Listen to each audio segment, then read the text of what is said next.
I decided to work with origami, like you, Mm-hmm. because I love to make origamis, and I never thought in working with it. And I was seeing, not your TED Talks, I was seeing an interview, a video, and you said that you quit your job to work with origami. Yep. Then I thought, oh my God, if he did this, I can do that. I can do the same. Robert, I know some videos about you, but many people who don't know your job, your work, can you tell us a little bit about your challenges when you decided to go to origami? Well, when I made the decision, it was primarily to write a book. I had a regular job doing research and development on lasers, and origami had been a hobby my whole life, and so I'd already gotten fairly well known in origami. I'd written by that time, I think, 6 books thereabouts, and was pretty well known. All my previous books had been collections of instructions, what I call recipe books. But I had an idea for a book about how to do origami. And I thought about this book, and I tried working on it off and on over the years. I came to the realization that to write that book, I needed to be working on it full time. I couldn't do a little bit at a time and then set it aside, keep coming back. So I decided the only way the book would get written would be if I quit my job and went and wrote the book. So that was the motivation for the change in career. Just go write the book. And I figured while I was doing that, I would try to develop a laser career, follow up on all the leads that had been coming my way over the past, but that I'd had to turn down because I had a full-time job. And by the time I finished the book and delivered it, I had developed enough origami activities, projects, lectures, workshops, sales of art, and so forth, that that was enough to keep going full-time. And so I just continued. And that's what I've been doing now for 16 years. 16 years. So, and your job at that time was in NASA? No, I worked for NASA from 1988 to 1992. And then in 92, I went to work for a company in Silicon Valley called Spectrodiode Labs. And I worked for them full-time for 9 years. And then did a little bit of, while I quit to write the book, I still did a little bit of consulting, both for SDL and for other laser companies. And that also helped sort of smooth the transition. And then over the couple of years, I just tapered off and eventually ended all of the laser consulting. Okay, it was a very good job. It was. I enjoyed doing R&D on diode lasers. It was a lot of fun, but I enjoy origami more. And it has turned out that the scientific challenges in origami are every bit as big and interesting as the scientific challenges were in lasers and optics. So even that itch gets scratched. Very good. I'm very involved here in Brazil, and I was in the morning in a maker festival in USP. USP is a great university from Brazil, a university from São Paulo. And there, today, tomorrow, and the next day, there is a maker festival of creativity. And how is going origami in the maker movement in education? Have you doing something with schools, with universities in education area? Most of my education-related work has been along the lines of teaching classes or workshops, classes on mathematics of origami or mechanisms of origami, and workshops to sort of exercise hands-on folding of mechanisms and the like that are used in structure. I guess I cross paths periodically with maker movement. And I'd say origami is nicely compatible with it, because using relatively accessible tools like laser cutters and the like, one can create origami mechanisms that are more than just simple paper folds. You can make things out of wood and polymers and metal, and a greater variety of materials and variety of mechanisms.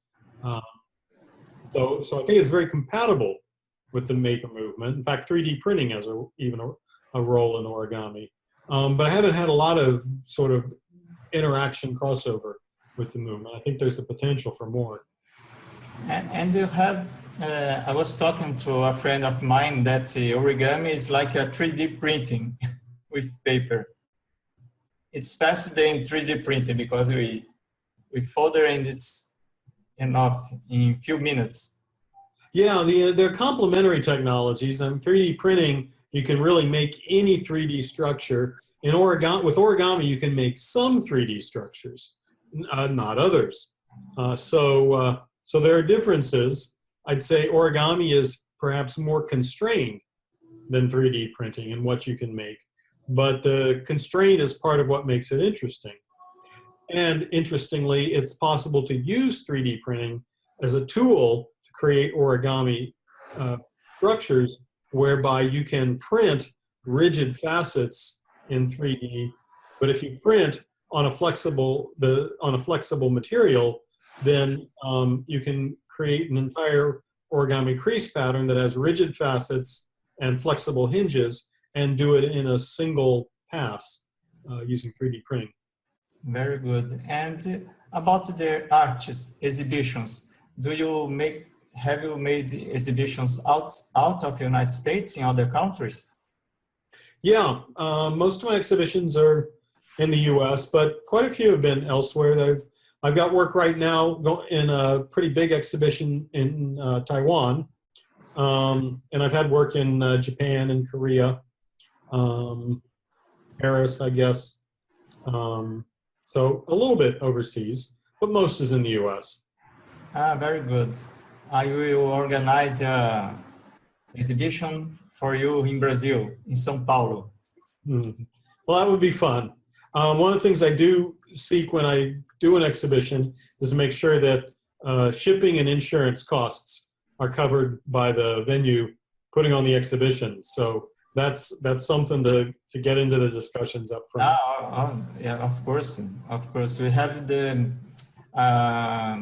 Japan Festival in São Paulo. It's the biggest festival in Brazil of Japanese culture. I know some people who organize this event, and we can think about this. Yeah, I learned many years ago of the very large Japanese community in Brazil, and in fact they published a book. There's a Brazilian published origami book that came out probably 20 years ago, of works by authors around the world. Have you heard of it? It's called I think El Arte des Mestres or something to that effect. The Art of the Masters. I look for this book. Then I look for this book and I put in the legends.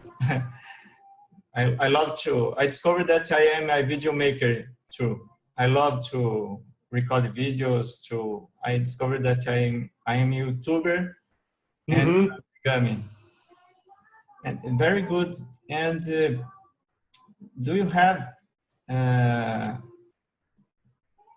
followers in other countries that you? Because when I saw your job, your TED Talks, TED is something very far. It's interesting because we see a TED Talk and we see it's very difficult to talk to this person. Then I thought, I will see it. I find the site. I found your site and send an email, and you answer in the same day. Yeah, I get a lot of emails, and quite a few from around the world. In the last few days, I had a couple emails from Brazil, and I answer all the emails, and so I'd say most of my correspondence probably are in the U.S., but I have a few from just probably you name any country and someone has probably written to me from there. Yeah, and I have in May. In May, I will make a lecture in the biggest event of education in Brazil.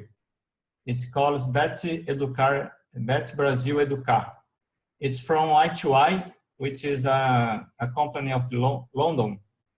In London, they have the biggest technology fair of education, technology in education. And I would like very, very much to include some cases of robotics with origami. I will send emails and I will include some of your cases in the lecture. Well, let me give you something to look at. But for robotics in origami, there's been a lot of work done by the research group of Daniela Rus at MIT. So if you'll kind of Google her and her website, you'll find really interesting origami robotics there. Also, Rob Wood at Harvard has also done some pretty sophisticated folding micro robots, but I think his technology is probably a little more advanced. You need more equipment to do the sorts of things he's doing. But a lot of Daniela's work is very accessible.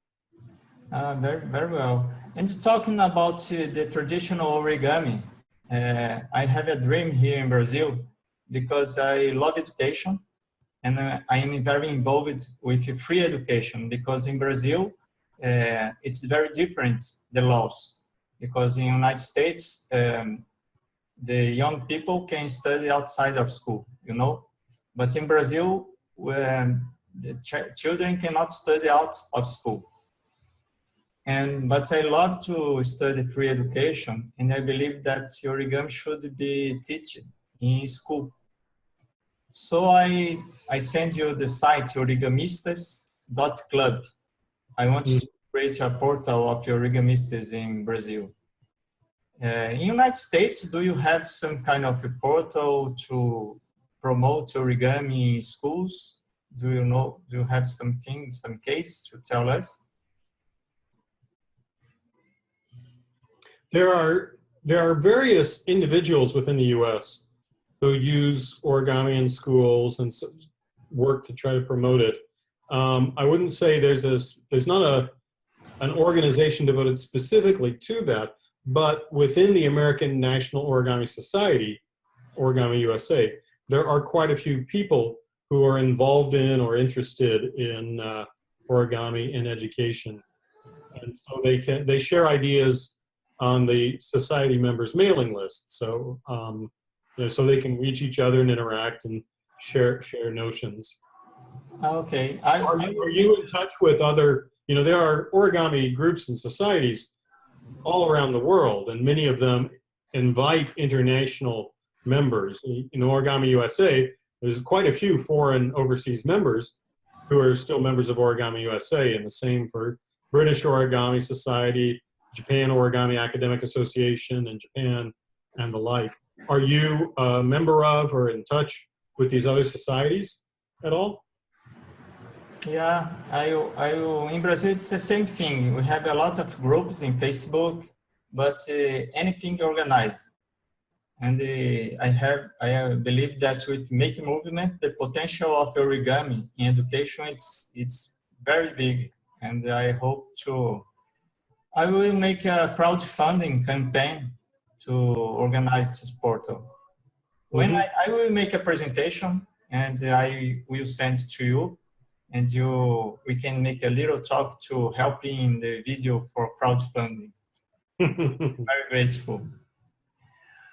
And how is going the conference? It's engineering conference you are participating. Can you talk about your participation in this conference in Rio? Sure. The conference is pretty broad. It's a conference of civil engineering group, and so there's a lot of mechanics and structures and talks on those topics and related topics. And this year there was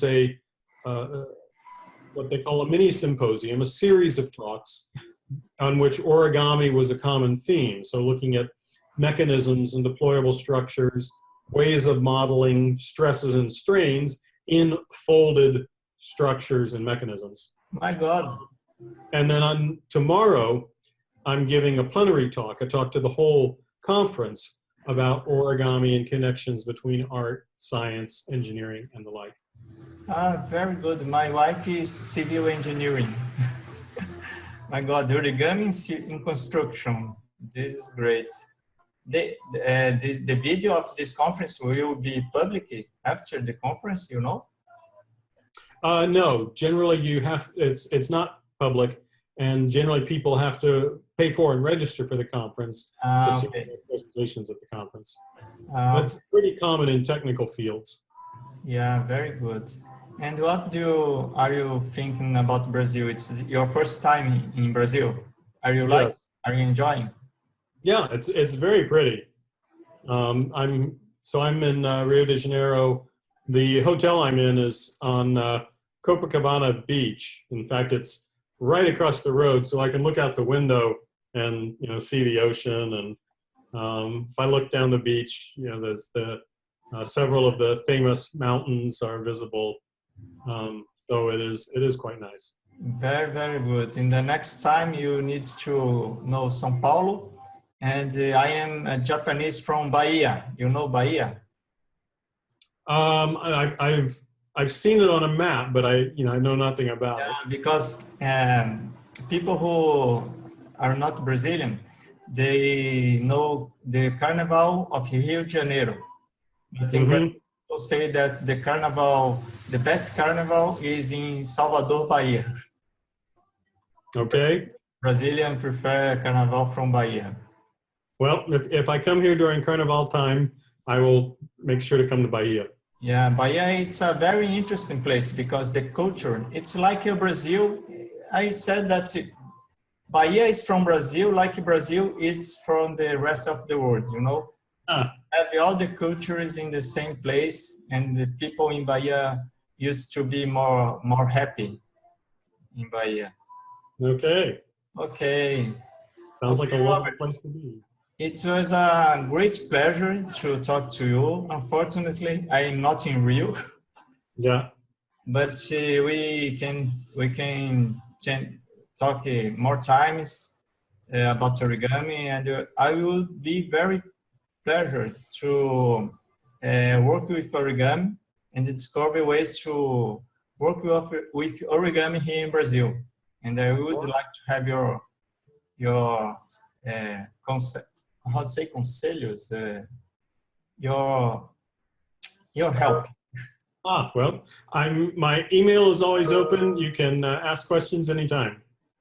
Okay, Robert. It was very, very nice this talk. And next time we will be in presential. And meet face to face. Face to face.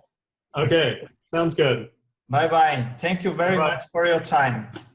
You're welcome. I will send you the video after. Okay, sounds good. Okay, bye-bye. Bye.